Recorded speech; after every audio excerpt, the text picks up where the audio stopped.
हर हर महादेव शंभो। भक्तजनों, शिव पुराण के अध्याय 16 में पृथ्वी आदि से निर्मित देव प्रतिमाओं के पूजन की विधि, उनके लिए नैवेद्य का विचार, पूजन के विभिन्न उपचारों का फल, विशेष मास, वार, तिथि एवं नक्षत्रों के योग में पूजन का विशेष फल तथा लिंग के वैज्ञानिक स्वरूप के विवेचन की अध्ययन किया था।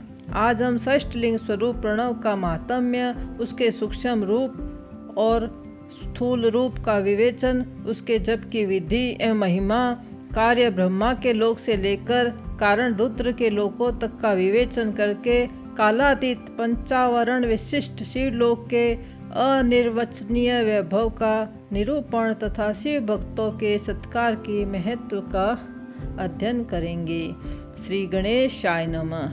ऋषि बोले, प्रभु महामुने, आप हमारे लिए क्रमशः षष्ठ लिंग स्वरूप प्रणव का महात्म्य तथा शिव भक्त के पूजन का प्रकार बताइए।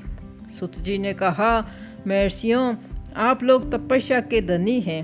आपने ये बड़ा सुंदर प्रश्न उपस्थित किया है, किंतु इसका ठीक ठाक उत्तर महादेव जी ही जानते हैं, दूसरा कोई नहीं। तथापि भगवान शिव की कृपा से ही मैं इस विषय का वर्णन करूंगा। वे भगवान शिव हमारी और आप लोगों की रक्षा का भारी भार बारंबार स्वयं ही ग्रहण करेंगे। प्रनाम है प्रकृति से उत्पन्न संसार रूपी महासागर का। प्रणव इससे पार करने के लिए दूसरी नव नाव है, इसलिए इस ओंकार को प्रणव की संज्ञा देते हैं। ओंकार अपने जप करने वाले साधकों से कहता है, प्रपंच नहीं है वह तुम लोगों के लिए। अतः इस भाव को लेकर भी ज्ञानी पुरुष ओम को प्रणव नाम से जानते हैं। इसका दूसरा भाव यों है, प्रकृषण न नयेत वह युष्मान मोक्षम इति वा प्रणव, अर्थात तुम सब उपासक को बलपूर्वक मोक्ष तक पहुंचा देगा। इस अभिप्राय से इसे ऋषि मुनि प्रणव कहते हैं। अपना जप करने वाले योगियों के तथा अपने मंत्र की पूजा करने वाले उपासक के समस्त कर्मों का नाश करके यह दिव्य नूतन ज्ञान देता है, इसलिए भी इसका नाम प्रणव है। उन माया रहित महेश्वर को ही नाव अर्थात नूतन कहते हैं। वे परमात्मा प्रकृष्ट रूप से नव अर्थात शुद्ध स्वरूप है, इसलिए प्रणव कहलाते हैं। प्रणव साधक को नव अर्थात नवीन का मतलब है शिव स्वरूप, नवीन कर देता है, इसलिए भी विद्वान पुरुष उसे प्रणव के नाम से जानते हैं, अथवा प्रकृष्ट रूप से नव दिव्य परमात्मा ज्ञान प्रकट करता है, इसलिए वह प्रणव है। प्रणव के दो भेद बताए गए हैं, स्थूल और सूक्ष्म। एक अक्षर रूप जो ओम है, उसे सूक्ष्म प्रणव जानना चाहिए। नमः शिवाय इस 5 अक्षर वाले मंत्र को स्थूल प्रणव समझना चाहिए। जिसमें 5 अक्षर व्यक्त नहीं है वह सूक्ष्म है, और जिसमें 5 अक्षर सुस्पष्ट रूप से व्यक्त है वह स्थूल है। जीवन मुक्त पुरुष के लिए सूक्ष्म प्रणव के जप का विधान है, वहीं उसके लिए समस्त साधकों का सार है। यद्यपि जीवन मुक्त के लिए किसी साधक की आवश्यकता नहीं है, क्योंकि वह सिद्ध स्वरूप है तथा दूसरों की दृष्टि में जब तक उसका शरीर रहता है तब तक उसके द्वारा प्रणव जप की सहज साधना स्वतः होती रहती है। वह अपने देह का विलय होने तक सूक्ष्म प्रणव मंत्र का जप और उसके अर्थभूत परमात्मा तत्व का अनुसंधान करता रहता है। जब शरीर नष्ट हो जाता है तब वह पूर्ण ब्रह्म स्वरूप शिव को प्राप्त कर लेता है। यह सुनिश्चित बात है। जो अर्थ का अनुसंधान न करके केवल मंत्र का जप करता है, उसे निश्चय ही योग की प्राप्ति होती है। जिसने 36 करोड़ मंत्र का जप कर लिया हो, उसे अवश्य ही योग प्राप्त हो जाता है। सूक्ष्म प्रणव के भी ह्रस्व और दीर्घ के भेद 2 रूप जानने चाहिए। अकार, उकार, मकार, बिंदु, नाद, शब्द, काल और कला, इनसे युक्त जो प्रणव है उसे दीर्घ प्रणव कहते हैं। वह योगियों के ही हृदय में स्थित होता है। मकार पर्यंत जो ओम है वह अ, उ, म इन 3 तत्वों से युक्त है, इसी को ह्रस्व प्रणव कहते हैं। अ शिव है, ओम शक्ति है और मकार इन दोनों की एकता है। वह त्रितत्व रूप है, ऐसा समझकर ह्रस्व प्रणव का जप करना चाहिए। जो अपने समस्त पापों का क्षय करना चाहते हैं उसके लिए इस ह्रस्व प्रणव का जप अत्यंत आवश्यक है। पृथ्वी, जल, तेज, वायु और आकाश, ये 5 भूत तथा शब्द, स्पर्श आदि इनके 5 विषय, ये सब मिलकर 10 वस्तुएं मनुष्य की कामना के विषय हैं। इनकी आशा मन में लेकर जो कर्मों के अनुष्ठान में संलग्न होते हैं वे 10 प्रकार के पुरुष प्रवृत्त अर्थात प्रवृत्ति मार्गी कहलाते हैं, तथा जो निष्काम भाव से शास्त्र विहित कर्मों का अनुष्ठान करते हैं वे निर्वृत्त अर्थात निर्वर्ती मार्गी कहे गए हैं। प्रवृत्त पुरुषों को ह्रस्व प्रणव का ही जप करना चाहिए और निर्वृत्त पुरुषों को दीर्घ प्रणव का। व्याहतियों तथा अन्य मंत्रों के आदि में इच्छा अनुसार शब्द और कला से युक्त प्रणव का उच्चारण करना चाहिए। वेद के आदि में और दोनों संध्याओं की उपासना के समय भी ओंकार का उच्चारण करना चाहिए। प्रणव का 9 करोड़ जप करने से मनुष्य शुद्ध हो जाता है। फिर 9 करोड़ का जाप करने से वह पृथ्वी तत्व पर विजय पा लेता है। तत्पश्चात पुनः 9 करोड़ का जप करने से वह जल तत्व को जीत लेता है। पुनः 9 करोड़ जप अग्नि तत्व पर विजय पाता है। तदंतर फिर 9 करोड़ का जप करके वह वायु तत्व पर विजयी होता है। फिर 9 करोड़ के जप से आकाश को अपने अधिकार में कर लेता है। इसी प्रकार 9 करोड़ का जप करके वह क्रमशः गंध, रस, रूप, स्पर्श और शब्द पर विजय पा लेता है। इसके बाद फिर 9 करोड़ का जप करके अहंकार को भी जीत लेता है। इस तरह 108 करोड़ प्रणव का जप करके उत्कृष्ट बोध को प्राप्त हुआ पुरुष शुद्ध योग का लाभ करता है। शुद्ध योग से युक्त होने पर वह जीवन मुक्त हो जाता है, इसमें संशय नहीं है। सदा प्रणव का जप और प्रणव रूपी शिव का ध्यान करते करते समाधि में स्थित हुआ महायोगी पुरुष साक्षात शिव ही है, इसमें संशय नहीं है। पहले अपने शरीर में प्रणव के ऋषि, छंद और देवता आदि का न्यास करके फिर जप आरंभ करना चाहिए। अकार आदि मात्र का वर्णों से युक्त प्रणव का अपने अंगों में न्यास करके मनुष्य ऋषि हो जाता है।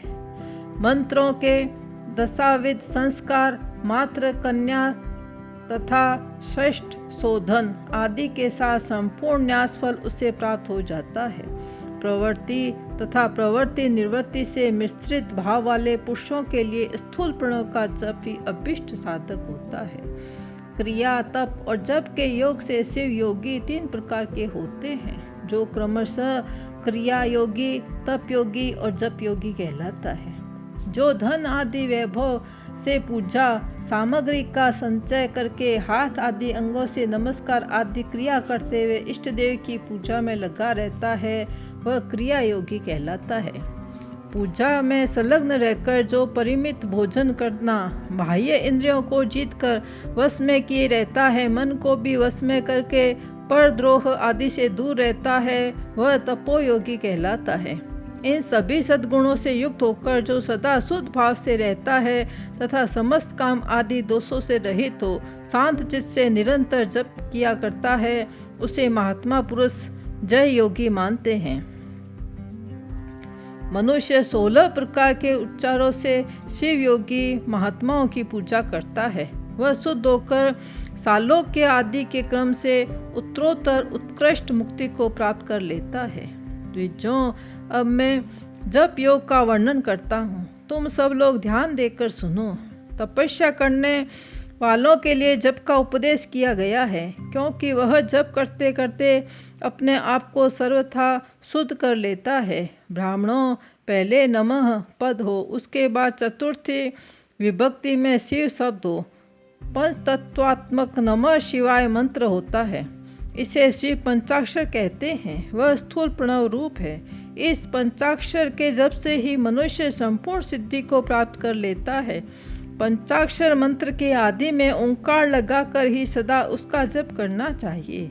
द्विजों, गुरु के मुख से पंचाक्षर मंत्र का उपदेश पाकर जहाँ सुख पूर्वक निवास किया जा सके, ऐसी उत्तम भूमि पर महीने के पूर्व पक्ष में आरंभ करके कृष्ण पक्ष की चतुर्दशी तक निरंतर जप करता रहे। माघ और भादो महीने में अपना विशिष्ट महत्व रखते हैं। यह समय जब समयों से उत्तम माना गया है। साधक को चाहिए कि वे प्रतिदिन एक बार परिमित भोजन करें, मौन रहे, इंद्रियों को वश में रखे, अपने स्वामी एवं माता पिता की नित्य सेवा करें। इस नियम से रहकर जप करने वाला पुरुष 1 सहस्त्र जप से भी शुद्ध हो जाता है, अन्यथा वह ऋणी होता है। भगवान शिव का निरंतर चिंतन करते हुए पंचाक्षर मंत्र का 5 लाख जप करें। जप काल में इस प्रकार ध्यान करें। कल्याणदाता भगवान शिव कमल के आसन पर विराजमान है। उनका मस्तक श्री गंगा जी तथा चंद्रमा की कला से सुशोभित है। उनकी बाई जांग पर आदि शक्ति भगवती उमा बैठी है। वहाँ खड़े हुए बड़े बड़े गण भगवान शिव की शोभा बढ़ा रहे हैं। महादेव जी अपने 4 हाथों में मृग मुद्रा, टंक तथा वर एवं अभय की मुद्रा धारण किए हुए हैं। इस प्रकार सदा सब पर अनुग्रह करने वाले भगवान सदाशिव का बारंबार स्मरण करते हुए हृदय अथवा सूर्यमंडल में पहले उनकी मानसिक पूजा करके फिर पूर्वाभिमुख हो पूर्वक पंचाक्षर विद्या का जप करें। उन दिनों साधक सदा शुद्ध कर्म ही करें, जबकि समाप्ति के दिन कृष्ण पक्ष की चतुर्दशी को प्रातःकाल नित्य कर्म करके शुद्ध एवं सुंदर स्थान में सोच संतोष आदि नियमों से युक्त हो शुद्ध हृदय में पंचाक्षर मंत्र का 12 सहस्त्र जप करें। तत्पश्चात 5 सपत्नी ब्राह्मणों का जो श्रेष्ठ एवं शिव भक्त हो वर्ण करें। इनके अतिरिक्त एक श्रेष्ठ आचार्य प्रवर का भी वर्ण करें और उसे सांब सदाशिव का स्वरूप समझे। ईशान, तत्पुरुष, अघोर, वामदेव तथा सधोजात, इन 5 के प्रति स्वरूप 5 ही श्रेष्ठ और शिव भक्त ब्राह्मणों का वर्ण करने के पश्चात पूजन सामग्री को एकत्र करके भगवान शिव का पूजन आरंभ करें। विधि पूर्वक शिव की पूजा संपन्न करके होम आरंभ करें। अपने ग्रह सूत्र के अनुसार सुख शांत कर्म करके अर्थात परिसमूहन, उपलेपन, उल्लेखन, मृदु, उद्धरण और अभ्युक्षण, इन 5 भू संस्कारों के पश्चात वेदी पर स्वाभिमुख अग्नि को स्थापित करके कुशा कंडिका के अनंतर प्रज्वलित अग्नि में अज्य भागांत आहुति देकर प्रस्तुत होम का कार्य आरंभ करें। कपिला गाय के घी से 11 100 युक्त अथवा 1001 आहुतियाँ स्वयं ही दें, अथवा विद्वान पुरुष शिव भक्त ब्राह्मणों से 108 आहुतियाँ दिलाए। होम कर्म समाप्त होने पर गुरु को दक्षिणा के रूप में 1 गाय और बैल देने चाहिए। ईशान आदि के प्रतीक रूप जिन 5 ब्राह्मणों का वर्ण किया गया है उनको ईशान आदि का स्वरूप ही समझे तथा आचार्यों को सांब सदाशिव का स्वरूप माने। इसी भाव के साथ उन सब के चरण धोए, उनके चरणों से अपने मस्तक को सींचे। ऐसा करने से वह साधक अगिनत तीर्थों में तत्काल स्नान करने का फल प्राप्त कर देता है। उन ब्राह्मणों को भक्ति पूर्वक दशाशंस अन्न देना चाहिए। गुरु पत्नी को पराशक्ति मानकर उनका भी पूजन करें। ईशान आदि क्रम से उन सभी ब्राह्मणों का उत्तम मन से पूजन करके अपने वैभव विस्तार के अनुसार रुद्राक्ष, वस्त्र, बड़ा और पुआ आदि अर्पित करें। तदंतर दिक्य पालिका को बलि देकर ब्राह्मणों को भरपूर भोजन कराएं। इसके बाद देवेश्वर शिव से प्रार्थना करके अपना जप समाप्त करें। इस प्रकार पुरस्चरण करके मनुष्य इस मंत्र को सिद्ध कर लेता है। फिर 5 लाख जप करने से समस्त पापों का नाश हो जाता है। तदंतर पुनः 5 लाख जप करने पर अतल से लेकर सत्यलोक तक 14 भुवनों पर क्रमशः अधिकार प्राप्त हो जाता है। यदि अनुष्ठान पूर्ण होने के पहले बीच में ही साधक की मृत्यु हो जाए तो वह परलोक में ही उत्तम भोग भोगने के पश्चात पुनः पृथ्वी पर जन्म लेकर पंचाक्षर मंत्र के जप का अनुष्ठान कराता है। समस्त लोकों का ऐश्वर्य पाने के पश्चात वह मंत्रों को सिद्ध करने वाला पुरुष यदि पुनः 5 लाख जप करे तो उसे ब्रह्मा जी का सामीप्य प्राप्त होता है। पुनः 5 लाख जप करने से सारूप्य नामक ऐश्वर्य प्राप्त होता है। 100 लाख जप करने से वह साक्षात ब्रह्मा के समान हो जाता है। इस तरह कार्य ब्रह्म, का सायुज्य प्राप्त करके वह उस ब्रह्म का प्रलय होने तक उस लोक में यथेष्ट भोग भोगता है। फिर दूसरे कल्प का आरंभ होने पर वह ब्रह्मा जी का पुत्र होता है। उस समय फिर तपस्या करके दिव्य तेज से प्रकाशित हो वह क्रमशः मुक्त हो जाता है। पृथ्वी आदि कार्य रूप भूतों द्वारा पाताल से लेकर सत्य लोक पर्यंत ब्रह्मा जी के 14 लोक क्रमशः निर्मित हुए हैं।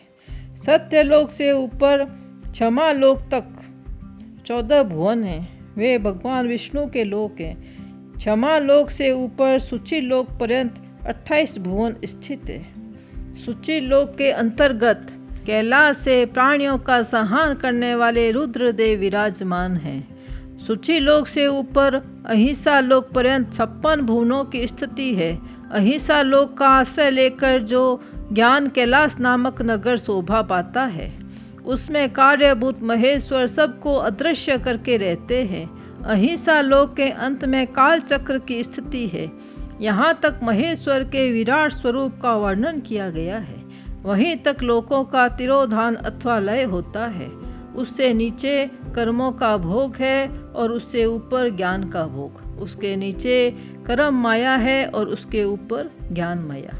अब मैं कर्म माया और ज्ञान माया का तात्पर्य बता रहा हूँ। माँ का अर्थ है लक्ष्मी, उसे कर्म भोग ज्ञात प्राप्त होता है, इसलिए वह माया अथवा कर्म माया कहलाती है। इसी तरह माँ अर्थात लक्ष्मी से ज्ञान भोग ज्ञात अर्थात प्राप्त होता है, इसलिए उसे माया या ज्ञान माया कहा गया है।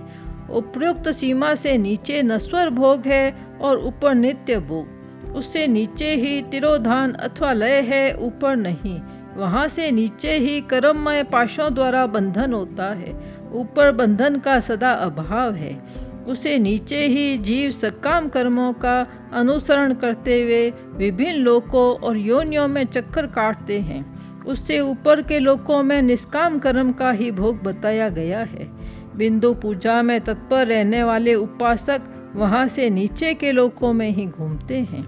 उसके ऊपर तो निष्काम भाव से शिवलिंग ही पूजा करने वाले उपासक ही जाते हैं। जो एकमात्र शिव की ही उपासना में तत्पर है, वे उसे ऊपर के लोकों में जाते हैं। वहाँ से नीचे जीवन कोटि है और ऊपर ईश्वरीय कोटि। नीचे संसारी जीव रहते हैं और ऊपर मुक्त पुरुष। नीचे कर्म लोक है और ऊपर ज्ञान लोक। ऊपर मद और अहंकार का नाश करने वाली नम्रता है। वहाँ जन्म जनित तिरोधान नहीं है। उसका निवारण किए बिना वहाँ किसी का प्रवेश संभव नहीं है। इस प्रकार तिरोधान का निवारण करने से वहाँ ज्ञान शब्द का अर्थ ही प्रकाशित होता है। अधिभौतिक पूजा करने वाले लोग उससे नीचे के लोकों में ही चक्कर काटते हैं। जो आध्यात्मिक उपासना करने वाला है, वे ही उससे ऊपर को जाते हैं। जो सत्य अहिंसा आदि धर्मों से युक्त हो, भगवान शिव के पूजन में तत्पर रहते हैं, वे काल चक्र को पार कर जाते हैं। काल चक्रेश्वर की सीमा तक जो विराट महेश्वर लोक बताया गया है, उससे ऊपर वृषभ के आकार में धर्म की स्थिति है। वह ब्रह्मचार्य का मूर्तिमान रूप है। उसके सत्य, सोच, अहिंसा और दया ये 4 पाद है। वह साक्षात शिव लोक के द्वार पर खड़ा है। क्षमा उसके सिंह है, शम कान है, वह वेद ध्वनि रूप शब्दों से विभूषित है। आसक्ति उसके दोनों नेत्र हैं। विश्वास ही उसकी श्रेष्ठ बुद्धि एवं मन है। क्रिया आदि धर्म रूपी जो वृषभ है, वे कारण आदि में स्थित है, ऐसा जानना चाहिए। उस क्रिया रूप वृष भागकर धर्म पर कालातीत शिव आरूढ़ होता है। ब्रह्मा, विष्णु और महेश्वर को जो अपनी अपनी आयु है, उसी को दिन कहते हैं। जहाँ धर्म रूपी वृषभ की स्थिति है, उससे ऊपर न दिन है न रात्रि। वहाँ जन्म मरण आदि भी नहीं है। वहाँ फिर से कारण स्वरूप ब्रह्मा के कारण सत्य लोक पर्यंत 14 लोक स्थित है, जो 5 भौतिक गंध आदि से परे हैं। उनकी सनातन स्थिति है। सूक्ष्म गंध ही उसका स्वरूप है। उनके ऊपर फिर कारण रूप विष्णु के 14 लोक स्थित है। उनसे भी ऊपर फिर कारण रूपी रुद्र के 28 लोकों की स्थिति मानी गई है। फिर उनसे भी ऊपर कारण शिव के 56 लोक विद्यमान हैं। तदंतर शिव समस्त ब्रह्मचर्य लोक है और वहीं 5 आवरणों से युक्त ज्ञानमय कैलाश है, जहाँ 5 मंडलों, 5 ब्रह्म कलाओं और आदि शक्ति से संयुक्त आदि लिंग प्रतिष्ठित है। उसे परमात्मा शिव का शिवालय कहा गया है। वही पराशक्ति से युक्त परमेश्वर शिव निवास करते हैं। वे सृष्टि, पालन, संहार, तिरोभाव और अनुग्रह इन 5 कृत्यों में प्रवीण हैं। उनका शिव विग्रह सच्चिदानंदमय स्वरूप है। वे सदा ध्यान रूपी धर्म में स्थित रहते हैं और सदा सब पर अनुग्रह किया करते हैं। वे स्व आत्मा राम हैं और समाधि रूपी आसन पर आसीन हो नित्य विराजमान होते हैं। कर्म एवं ध्यान आदि का अनुष्ठान करने से क्रमशः साधन पथ में आगे बढ़ने पर उनका दर्शन साध्य होता है। नित्य नैमित्तिक आदि कर्मों द्वारा देवताओं का यजन करने से भगवान शिव के समार आराधना कर्म में मन लगता है। क्रिया आदि जो शिव संबंधी कर्म हैं, उनके द्वारा शिव ज्ञान सिद्ध करें।